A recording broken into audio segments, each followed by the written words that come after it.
मां ध्यायन्त उपासते तेषामहं समुद्धर्ता मृत्युसंसारसागरात् भवामि न चिरात् पार्थ मय्यावेशितचेतसां मय्येव मन आदर्स्व मयि बुद्धिं निवेशय निवसिष्यसि मय्येव अत ऊर्ध्वं न संशयः अत चित्तं समादातुं न शक्नोषि मयि स्थिरम् अभ्यासयोगेन ततः मामिच्छाप्तुं धनुञ्जयः अभ्यासेभ्य समर्थोऽसि कर्म परमो भव मदर्गमपि कर्माणि कुर्वन् सिद्धिमवाप्स्यसि अतैतदप्यशक्तोऽसि कर्तुं मद्योगमाश्रितः सर्वकर्मफलत्यागं तथा कुरु यथात्मवान् श्रेयो हि ज्ञानमभ्यासात् ज्ञानात् ध्यानं विशिष्यते ज्ञानात् कर्मफलत्यागः त्यागात् शान्तिरनन्तरम् अद्वेष्टा सर्वभूतानां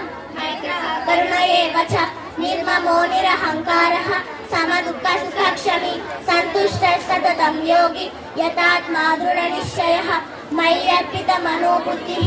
यो मद्भक्तः स मे प्रियः यस्मान्नोद्विजते लोको लोकान्नोद्विजते च यः हर्षामर्षभयोद्वेगैः मुक्तो यस्य च मे प्रियः अनपेक्षा शुचिर्दक्ष उदासीनो गतव्यतः सर्वारम्भपरित्यागी यो मद्भक्तः स मे प्रियः यो न हृष्यति न द्वेष्टि न शोचति न काङ्क्षति शुभाशुभपरित्यागी भक्तिमान् यः स मे प्रियः समशत्रौ च मित्रे च तथा मान अवमानयो शीतोष्णसुखदुःखेषु समसङ्गविवर्जितः तुल्यनिन्दास्तुतिर्मौनी सन्तुष्टो येन केनचित् अनिकेतः स्थिरमतिः भक्तिमान् मे प्रियो नरः ये तु धर्मामृतमिदं यदोक्तं पर्युपासते श्रद्धदानमत्परमान् भक्तास्ते अतीव मे प्रियः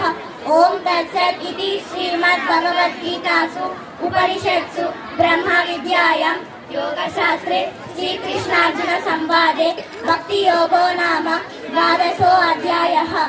ధన్యవాదాలు।